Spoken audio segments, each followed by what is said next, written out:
Andries de Haan die kwam met het verhaal van Simon Zrebnik. Hè? Il avait 13 ans et demi, il avait une belle voix, il chantait de façon très belle et on l'entendait.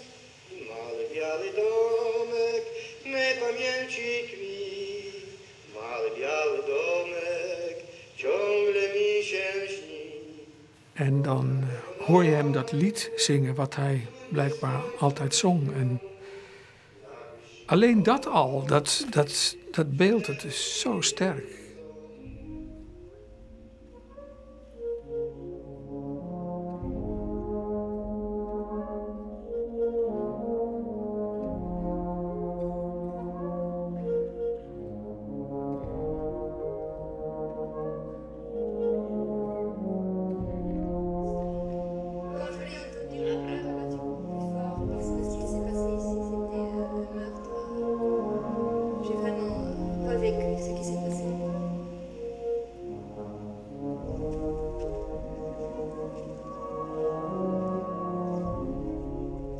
praatte daar over met die gids en die zei ja, dat is een bennenveske. En dat kennen wij al jaar. En dat gaat door het kleine witte huis. En elke Pool die kent dat jongen en dat is een mooi veske. Maar meer lading had het van hun net. En dat is wel dat vond ik wel heel bijzonder, want dat had het voor mij wel. Als ik het jaar, ja, dan geef je voelsprieten reageren. Dat is een veske dat triggert.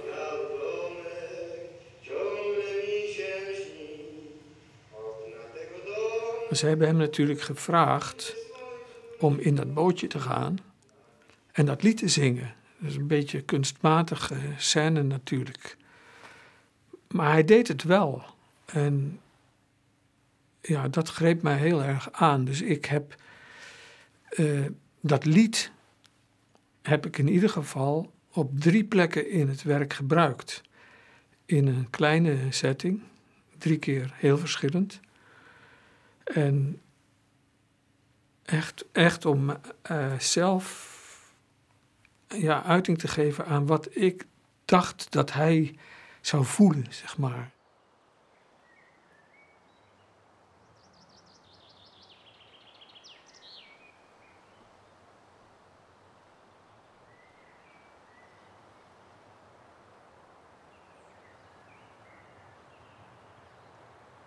Tweeling ben ik voor het eerst west. En dat was een tocht die, dat wil ik altijd nog eens een keer doen. Ik heb heel lang nagedacht van, ging ik dat alleen nog doen? Of wil ik hem 1 of 2 mei hebben om daar maar mijn tocht te doen.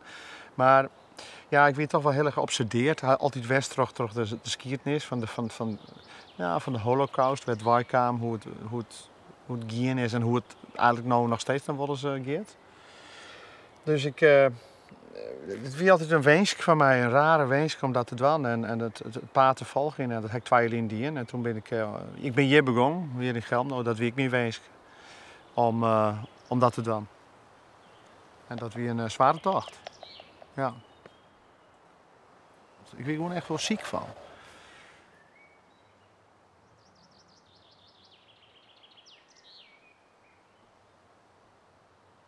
En toen heb ik van mezelf gezegd van, ik wil hier waarom komen. En ik kwam iets bij elkaar, werd ik gebruik van Mexico en wat mij de mogelijkheid joeg om iets met dat veske van die Simon Zrebnik te doen in een serieuze compositie.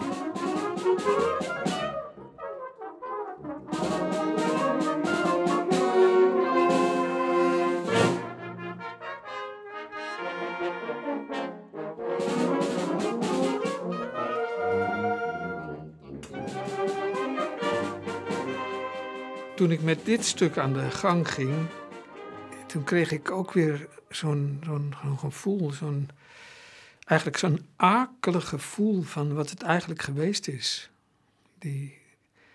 Die Jodenvervolging, dat afmaken van mensen, dat je het gewoon niet begrijpen kunt.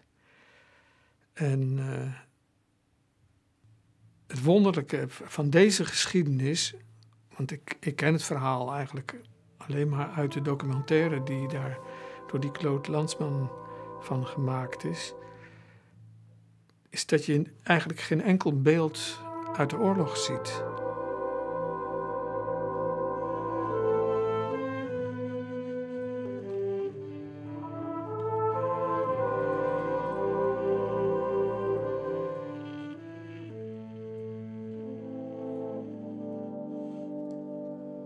Een van de mooiste dingen vind ik eigenlijk dat de wens van Andries, de dirigent, dat hij hiermee ook werkelijkheid wordt. En je ziet eigenlijk aan Andries gewoon hoe mooi dit dat vindt. Dus dat vind ik wel heel bijzonder. En ik heb er alle vertrouwen in dat het iets prachtigs wordt.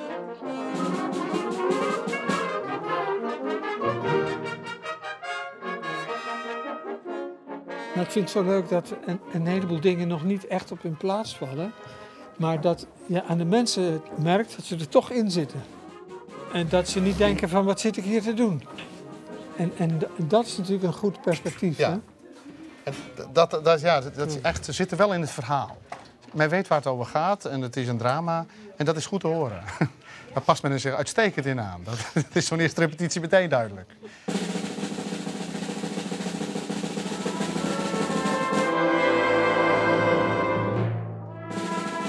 Uiteindelijk, het primaire doel is om naar Kerkrade te gaan. Het Wereldmuziekconcours in 2017. Om daar gewoon iets moois neer te zetten. Dat wil je altijd. En we wilden dat graag met een nieuw stuk, met een mooi stuk. En dat we daar de droom van Andries voor konden gebruiken, dat is prachtig. Maar het verhaal is zo diep, het gaat zo ver. Dat is uiteindelijk een heel project geworden.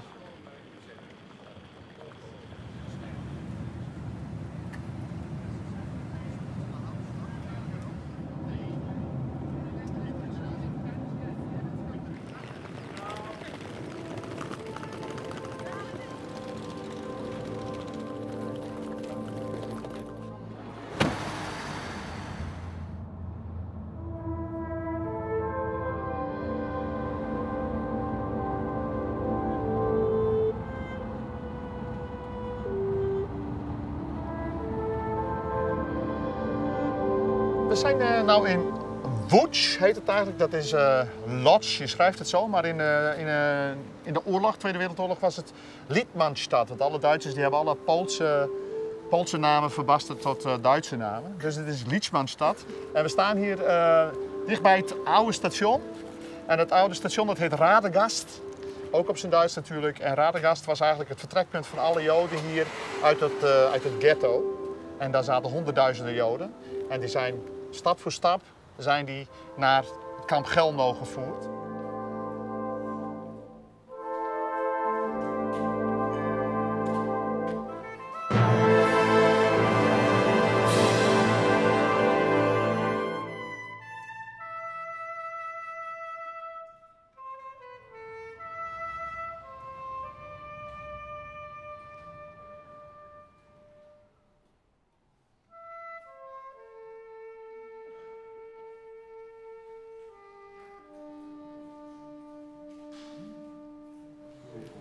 Mensen zijn er dan niet.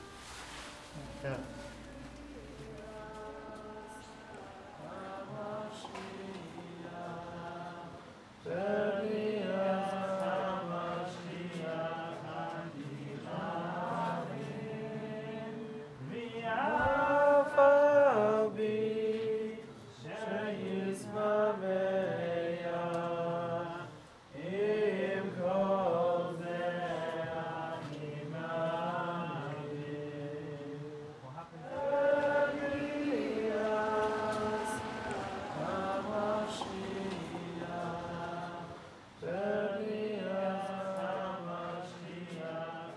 Dan kreeg ik in die wagon jonge mensen jongen. deze wagonsbouw natuurlijk een diep trieste historie. En dan is die jongeren jongen en ja, dat trekt me behoorlijk.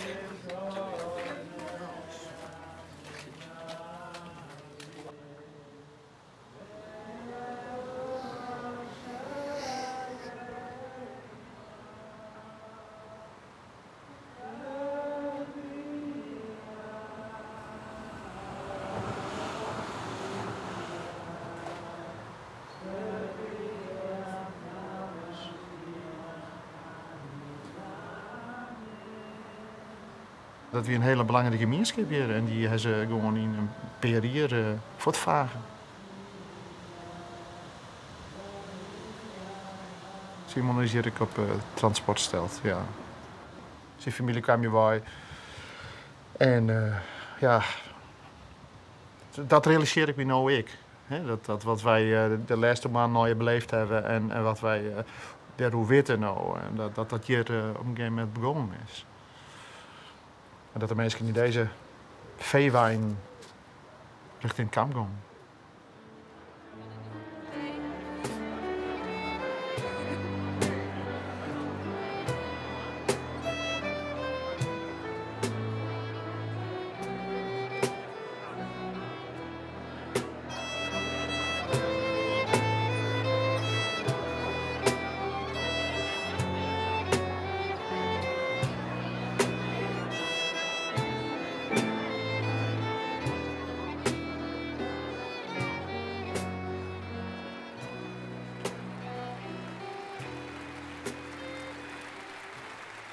Ja, als dat door het stik heeft, Pamiatami, wij herinneren de première in Grains, prachtig. En eigenlijk als bedoeling om het in Kerkrade weer op zo'n manier te spelen en eigenlijk nog mooier. En daar werd eigenlijk ik voor bedoeld. Krijgt het terug alles wat beleven heeft, terug het verhaal eromheen. Krijgt dat gewoon een, nou ik vond het steeds een lachwekkende lading, maar er is wel iets van, goh ja, daar mag wat ik nog spelen. En nou, hij de heus wel zin hoor, hè. Maar daar moet ik me nou echt opladen om dat te doen. Omdat het gewoon hier, de best hier. De best in Polen, de best in de hel waar even we om. Zo viel het hier echt.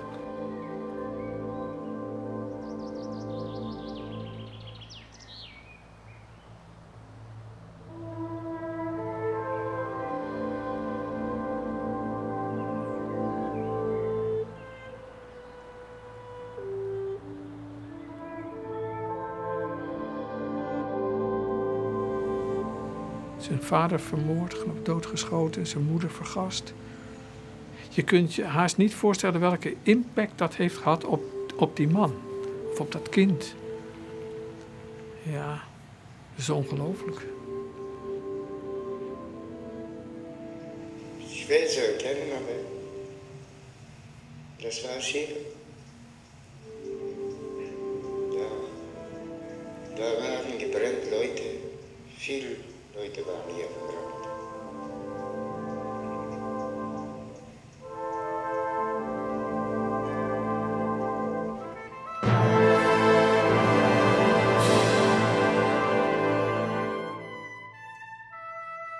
Het verhaal van die Simon Srebnik is natuurlijk iets wat de hele tijd toch een beetje door mij heen gaat. Dan komt alles bij elkaar. Ja, als dat dan juist, als die woorden juist in vreemd land, best al man mee bezig bent, best al wat hier in holle zit. Ja, dat is wel ontroerend. Dat staat dan juist. En dat je de mensen ook, die dat ik, die dat van het eerste bij Pamiatami. Ja, dat stuk hebben wij, ben mee bezig, dat spelen we.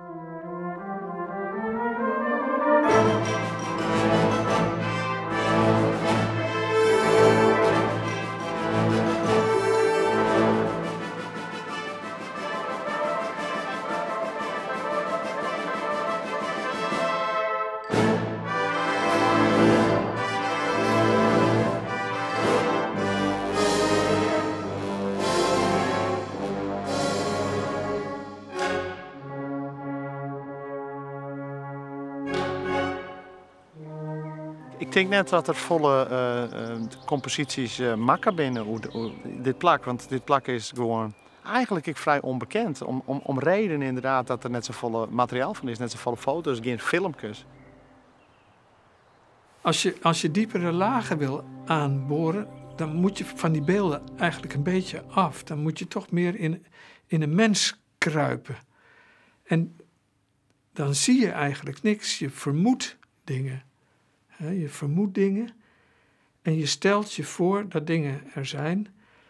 En die probeer je dan in die noten te vertalen.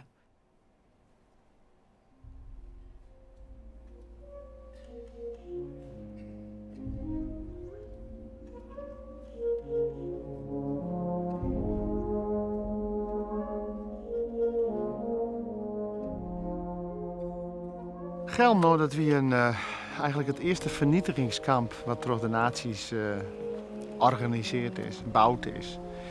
En het wie het eerste kamp waar met gas experimenteerd was. En dat dienen ze met gaswijn. Waarbij ze de mensen inladen en naar deze plek rieden. En in de tijd dat ze hierheen rieden, in die 10 minuten, werden die meesten vergast. En ja, je bent een heleboel bobo's van de nazi's west om te zien hoe dat in zijn werk ging. Dit is een soort experimenteer-arena west van de nazi's. En dat maakt het natuurlijk heel zoer.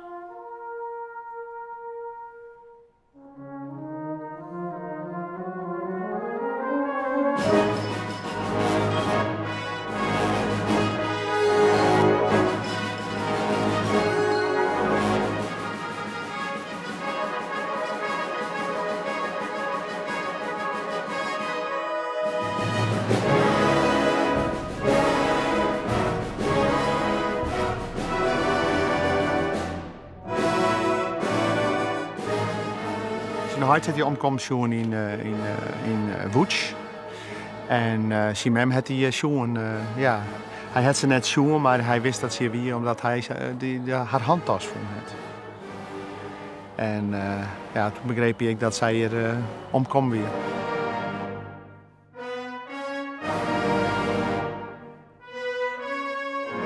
Op de rivier waar hij bijvoorbeeld dat vestje jongt, moest hij de botten die net vertarden, die net verbaanden, die moest hij daarin gooien. 's Nachts natuurlijk, want ja, de Poolse bevolking moest het net zien. Dus hij ging 's nachts met de nazi's op pad. In het basiskamp, zeg maar zeggen, moest hij bijvoorbeeld bij de mensen de gouden tosken eruit halen. Uit de derde mensen ik. En het vlees verwijderen, dat er alleen maar goud toe bleef. Ja, dat zijn natuurlijk gruwelijke dingen. Maar je gewoon alleen maar dwang kennen omdat het je opdroegen wordt.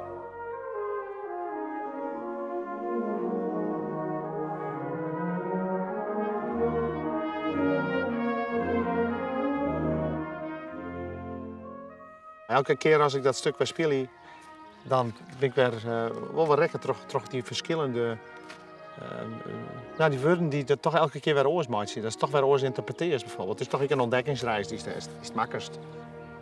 Heel persoonlijk stuk.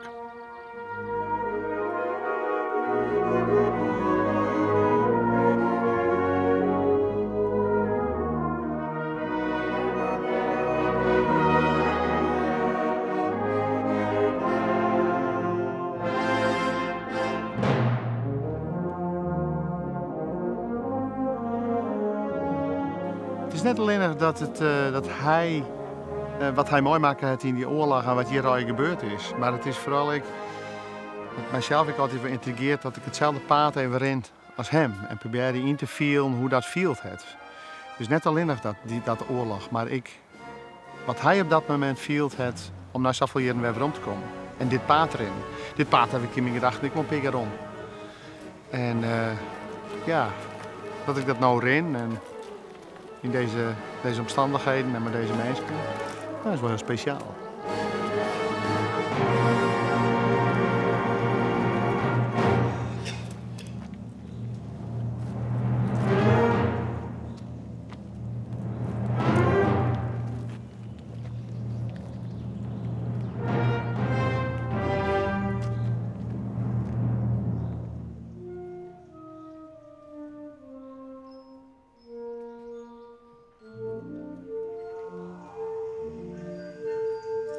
Ja, das ist das Platz.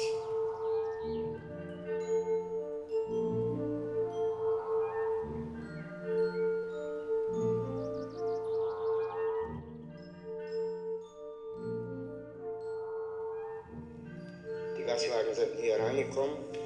Daher waren 2 große Ovens. Und nachher haben die hier alle reingeschmissen in dem Ofen. Und das Feuer ist gegangen zum Himmel. Zum Himmel? Ja.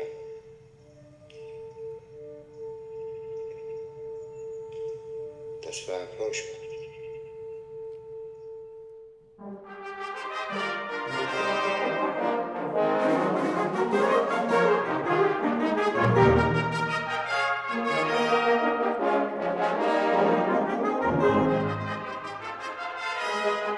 Als contrast heb ik er ook een vrolijk gedeelte in zitten. Ja, hoe kan dat nou? Denk je dan misschien. Maar die Duitsers die hielden wedstrijden in dat kamp. Voor die gevangenen. En die moesten dan, weet ik het, hardlopen met kettingen en de gewichten aan de benen. Moesten ze tegen elkaar hardlopen. En ja, wie verloor, die werd afgeknald. Maar dat jochie won altijd. Die was sterk, die was energiek. Die kreeg natuurlijk nog goed te eten, omdat hij moest helpen. En die won alsmaar. En die noemden ze Spinnefix. Een soort koosnaampje, zou je kunnen zeggen, voor een watervlug jochie. Wat de hele tijd iedereen te kijk kon zetten. En ja, dat heb ik dan genomen om een quasi vrolijk en energieker gedeelte erin te brengen.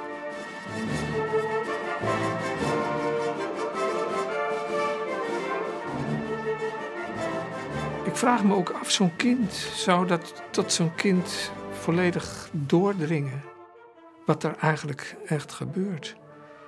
Je stomt toch enorm af, heel snel. Een kind is als geen ander natuurlijk in staat om zich onmiddellijk aan te passen aan de situatie. Die heeft nog niet die hele geschiedenis achter zich. Die heeft ook nog geen, zeg maar, maatschappelijke positie. Die heeft eigenlijk nog niks te verliezen.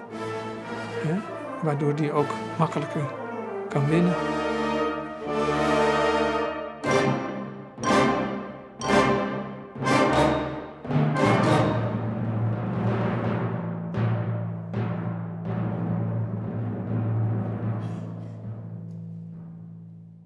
Niemand kann das nicht bringen zum Besinnen, als war sowas da hier war. Unmöglich, und keiner kann das nicht verstehen. Und jetzt glaube ich auch, ich kann das auch nicht verstehen. Das war immer so ruhig hier. Immer. Die haben da jeden Tag hier verbrannt, 2000 Leute, Juden. War auch so ruhig. Niemand hat geschrien. Jeder hat seine Arbeit gemacht. Es war still, ruhig. So wie jetzt ist.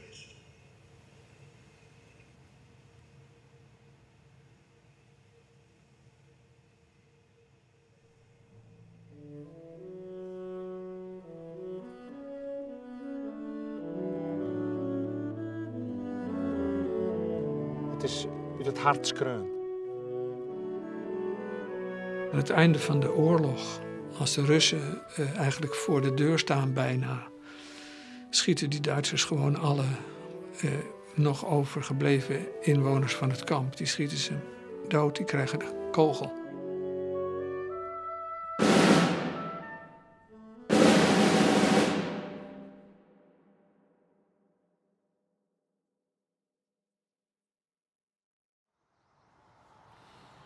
En Andries, weet je ook, hij is toen neergeschoten en hij hield zich dood. Ja. En toen? Toen is hij weg. Toen heeft hij waarschijnlijk gewoon gewacht. Dat is ook wel bekend. Hij heeft gewacht en toen is hij gewoon weggeslopen. En heeft hij dagenlang hier in de omgeving omgedwaald. En toen is hij opgevangen door een boer. En die heeft hem door de laatste dagen heen geholpen.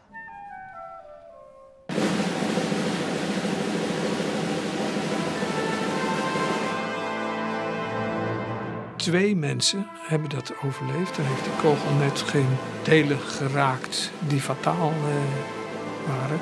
En hij is daar dan 1 van.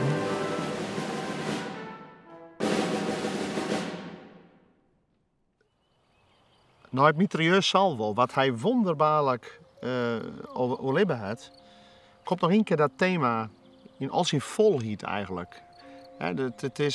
Het is langer dan ooit. De 2 keren dat het de foyer is, wie het kwad en nu is het lang. En het gaat helemaal tot eind terug.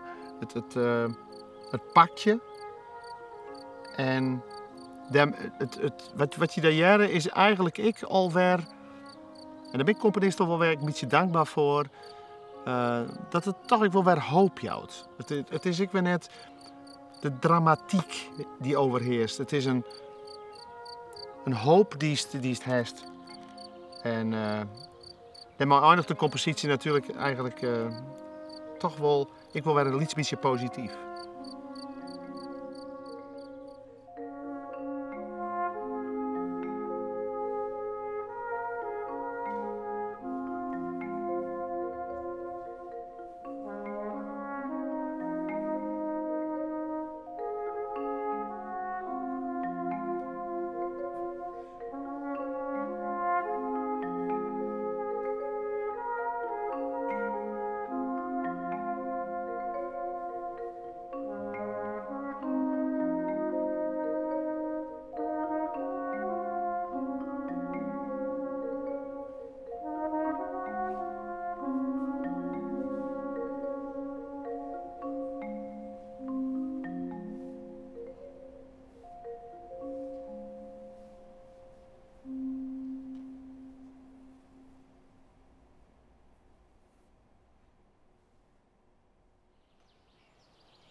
Nou, ik kreeg de tranen in de ogen, zeg je vertellen. En het was allemaal paniek, het was allemaal paniek.